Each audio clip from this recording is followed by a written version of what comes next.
Welcome to മൈമാസ് cooking class. വളരെ traditional ആയിട്ടുള്ള ഒരു ഡിഷാണ് പുളിച്ചപ്പം. എന്നാൽ കേരളത്തിൽ എല്ലായിടും വളരെ പോപ്പുലർ അല്ലാത്തൊരു ഡിഷാണ് പുളിച്ചപ്പം. അപ്പവും വട്ടയപ്പവും ഒക്കെ പോലെ അത്ര എല്ലാവർക്കും ഒന്നും പരിചയമില്ലാത്തൊരു ഡിഷ്. അപ്പോൾ ഇന്ന് ആ ഒരു ഡിഷാണ് ഞാൻ പരിചയപ്പെടുത്തുന്നത്. ഇത് ട്രഡീഷണലി ഇത് ഉരുളിക്കകത്ത്, വലിയ ഉരുളിക്കകത്ത് മേലെയും താഴെയൊക്കെ കനലില്ലാത്ത ചുട്ടെടുക്കുന്ന ഒരു അപ്പമാണ് പുളിച്ചപ്പം. അപ്പോൾ ഇന്ന് നമ്മൾ തവയിൽ ചുട്ടാണ് ഉണ്ടാക്കുന്നത്. അപ്പോൾ ഇത് നമുക്ക് കണ്ടു നോക്കാം. അപ്പോൾ ഈ പുളിച്ചപ്പം ഉണ്ടാക്കാനായിട്ട് നമുക്ക് വേണ്ടത് പച്ചരി, തേങ്ങ, ഉഴുന്ന് അങ്ങനെയുള്ള ഇൻഗ്രീഡിയൻസ് ആണ്. ഞാൻ ഇവിടെ എടുത്തേക്കുന്നത് 1 കപ്പ്, ചെറിയൊരു ക്വാണ്ടിറ്റി ഞാൻ കാണിക്കുന്നത്. 1 കപ്പ് പച്ചരി ഒരു 4-5 മണിക്കൂർ സോക്ക് ചെയ്ത് വെക്കുക. അതേപോലെ തന്നെ ഉഴുന്ന് 1/4 കപ്പ് സോക്ക് ചെയ്ത് വെക്കുക, 4 മണിക്കൂർ സോക്ക് ചെയ്യുക. അപ്പോൾ സോക്ക് ചെയ്ത ശേഷം അരിയുടെയൊക്കെ വെള്ളം ഞാൻ കളഞ്ഞ് വെച്ചേക്കാണ്. ഉഴുന്ന് വെള്ളത്തിൽ തന്നെയാണ് കിടക്കുന്നത്. അപ്പോൾ ഇവിടെ എടുത്തേക്കുന്നത് 1/4 കപ്പ് ഉഴുന്നാണ്. വെള്ളത്തോടു കൂടെ മിക്സിയിലേക്ക് ഇടാം. ആദ്യം ഉഴുന്ന് തന്നെ നമുക്കൊന്ന് അരച്ചെടുക്കാം.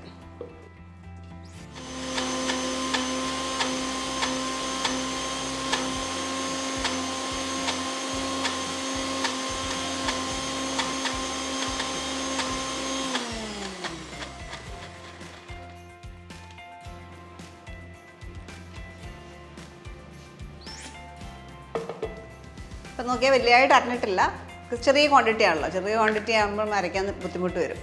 പിന്നെ ഇതിലേക്ക് തന്നെ ഞാൻ ബാക്കിയുള്ള ഇൻഗ്രീഡിയൻസും കൂടെ ആഡ് ചെയ്യാണ്. അരി 1 കപ്പ് അരി കുതിർത്താണ്.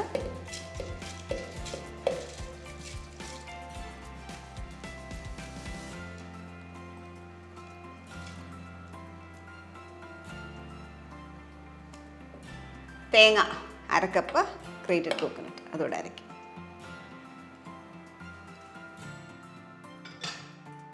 ഇതിലേക്ക് കുറച്ച് വെള്ളം, 1/2 കപ്പ് വെള്ളം കൂടെ ചേർക്കാം.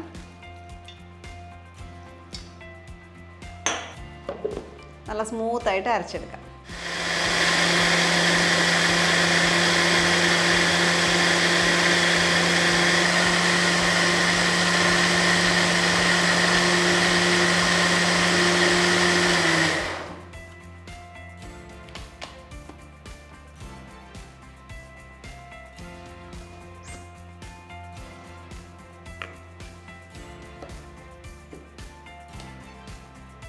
ഓക്കെ, ചെറിയ തരി ഉണ്ടെങ്കിലും കുഴപ്പമില്ല കേട്ടോ. ആ ഒരു പരുവത്തിൽ നമ്മൾ എടുക്കുന്നത്.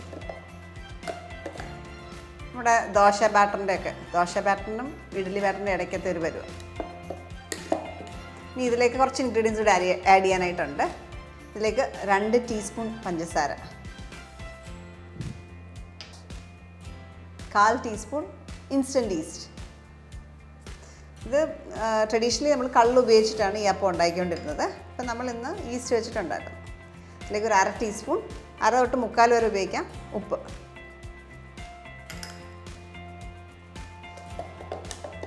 നന്നായിട്ടൊന്ന് മിക്സ് ചെയ്യാം.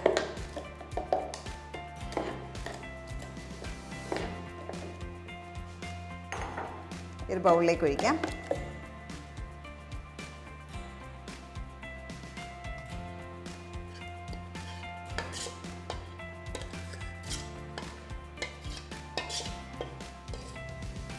ഇതിനെ അടച്ച് പൊങ്ങാനായിട്ട് നമുക്ക് മാറ്റി വെക്കാം. ഇതൊരു 6 hours കൊണ്ടൊക്കെ പോകും. 6 to 8 hours ഒക്കെ വെക്കാം. ഓവർനൈറ്റ് വെക്കാം.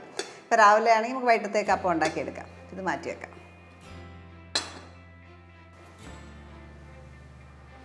ഇത് ഞാൻ ഓൾറെഡി അരച്ച് വെച്ചിരുന്ന മാവാണ്. നന്നായിട്ട് പൊങ്ങിയിട്ടുണ്ടാവും, കണ്ടോ? നന്നായിട്ട് പുളിച്ച് പൊങ്ങിയിട്ടുണ്ട്. ഇത് വെച്ചിട്ടാണ് നമ്മൾ അപ്പം ഉണ്ടാക്കാൻ പോകുന്നത്. പുളിച്ചപ്പത്തിൻ്റെ ഒരു പ്രത്യേകത എന്ന് പറഞ്ഞാൽ നമ്മൾ ഇതിനകത്ത് ഉള്ളി മൂപ്പിച്ച് താഴെ മേലേക്ക് ഇടും. അപ്പത്തിൻ്റെ മുകളിലും ചില സ്ഥലങ്ങളിലൊക്കെ അടിയിലും ഇടാറുണ്ട്. അപ്പോൾ അതാണ് അതിൻ്റെ ഒരു പ്രത്യേകത. അപ്പോൾ അതിന് പ്രത്യേക ഫ്ലേവറും കിട്ടും. അപ്പോൾ അതിന് വേണ്ടിയിട്ട് നമുക്ക് കുറച്ച് ചുവന്നുള്ളി മൂപ്പിച്ചെടുക്കാം. ഒരു പാൻ ഹീറ്റ് ചെയ്യാം. നെയ്യോ വെളിച്ചെണ്ണയോ യൂസ് ചെയ്യാം. ഞാൻ കോക്കനട്ട് ഓയിൽ, വെളിച്ചെണ്ണയാണ് യൂസ് ചെയ്യുന്നത്. എണ്ണ നന്നായിട്ട് ചൂടായി. ഇതിലേക്ക് ചുവന്നുള്ളി ഞാൻ എടുത്തേക്കുന്നത് ഒരു 1/4 കപ്പ് ചുവന്നുള്ളി വട്ടത്തിലരിഞ്ഞാണ്. അതിനകത്തേക്ക് ഇട്ട് മൂപ്പിച്ചെടുക്കാം.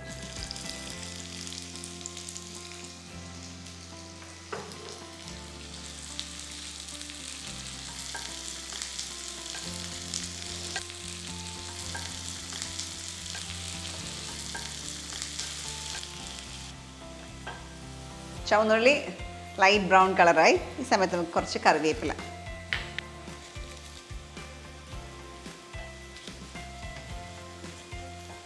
കറിവേപ്പില ഇട്ട് ഒന്ന് മൂപ്പിച്ചിങ്ങി മാറ്റാം.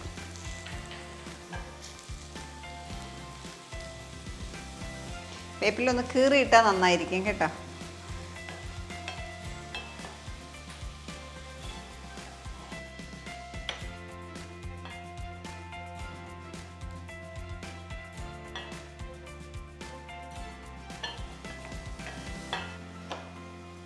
ഓക്കെ,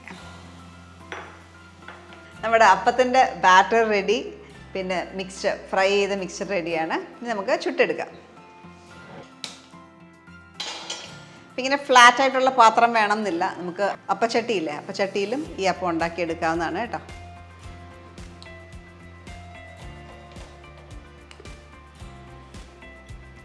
ഫ്രൈഡ് മിക്സ്ചർ കുറച്ച് ഇടാം.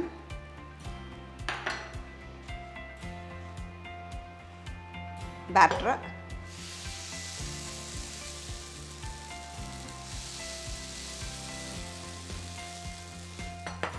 ഞാൻ നേരത്തെ അപ്പത്തിൻ്റെ എപ്പിസോഡിൽ പറഞ്ഞ പോലെ തന്നെ സ്പൂൺ അതിനകത്ത് ഇടാതിരിക്കുക, വേറൊരു പാത്രത്തിൽ സ്പൂൺ ഇടുക.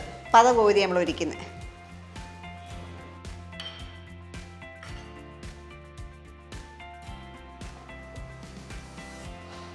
കുക്കാവുന്നവരെ അടച്ചു വെക്കുക. തീ കുറച്ച് വെച്ച് കുക്ക് ചെയ്യാം.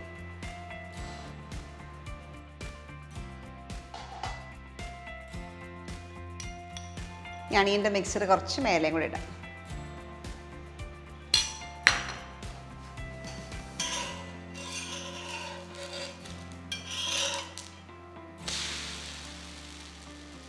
മറ്റേ സൈഡ് ഇതുപോലെ കുക്കായി കഴിയുമ്പോൾ നമുക്ക് മാറ്റാം. അപ്പം ടേസ്റ്റ് വൈസ് ഇത് നമുക്ക് കുറച്ച് ഇഡ്ഡലിയുടെ ടേസ്റ്റും ഉണ്ട്, അപ്പത്തിൻ്റെ ടേസ്റ്റും ഉണ്ട്. അങ്ങനത്തെ ഒരു കോമ്പിനേഷനാണ് ഇത്. നമ്മൾ ഇറച്ചിക്കറികളുടെ കൂടെയൊക്കെ സെർവ് ചെയ്യാൻ ബെസ്റ്റാണ്.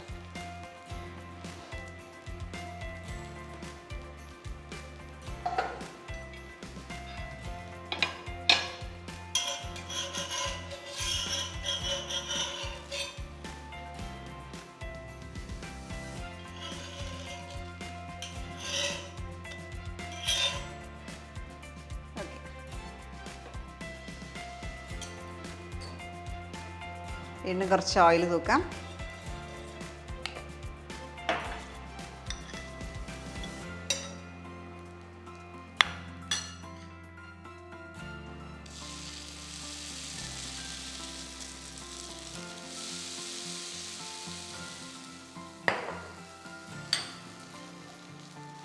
അടച്ചു വെച്ച് കുക്ക് ചെയ്യാം.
ഇതേപോലെ നമുക്ക് ബാക്കിയുള്ള അപ്പം മൊത്തം ചുട്ടെടുക്കാം.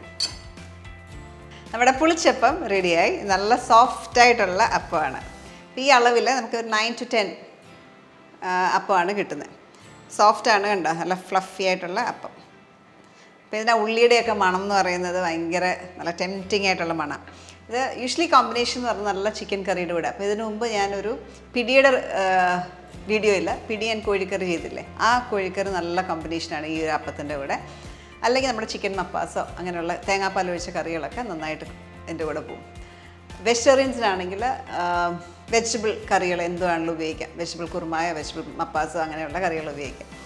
ഓക്കെ, നിങ്ങൾ ട്രൈ ഔട്ട് ചെയ്യുക. ഇത് യൂഷ്വലി ഈസ്റ്ററിന് അല്ലെങ്കിൽ ക്രിസ്മസിന് അങ്ങനത്തെ ഒക്കേഷൻസിലാണ് ഉണ്ടാക്കാറ്. അല്ലാതെ റെഗുലറായിട്ട് ഉണ്ടാക്കുന്നതിനും കുഴപ്പമില്ല. അപ്പോൾ നിങ്ങൾ ട്രൈ ഔട്ട് ചെയ്തിട്ട് നിങ്ങളുടെ കമൻറ്റ്സ് അറിയിക്കുക. നല്ല വീഡിയോസിനായിട്ട് stay tune to മൈമാസ് cooking class.